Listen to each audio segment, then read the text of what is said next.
important point in relation to the Queensland borders before we go on. I spoke to a number of tourism operators and small businesses today, and as I said, they're about to be wiped out, but they made one important point. Forget the borders. People in Queensland can't even enjoy a holiday at the moment in Queensland. You're only allowed to travel 150 kilometres from your home. So if you're in Brisbane, you might be allowed to go to Noosa if you're lucky. Forget Cairns, forget Mackay, Townsville, Port Douglas.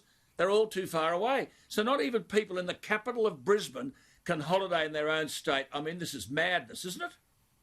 Well, the thing is, they're not understanding the economics that most families are faced with now. People have had their incomes hit. If they even have a holiday, they'll be only having one. Now, if Queensland says, we don't want to know you, we don't want you here, well, inevitably with school holidays, they will take their money and either holiday in their own state or holiday somewhere else, and it won't be Queensland that gets the money, and that'll be the real problem. But such a heavily tourism-dependent economy, this is a dumb decision by a pretty ordinary Premier. It is, and then you've got this other issue, haven't you, that we're told that major tourism centres in New South Wales and Victoria may, this is ridiculous, open to travellers from New Zealand before visitors from Queensland. Now, the federal government talk about this travel bubble across the Tasman, and Scott Morrison has said it won't allow state border bans to create an obstacle to allowing flights to and from New Zealand. Simon Birmingham has said the government wants the tourism industry to stand on its own 2 feet as soon as it can and so on.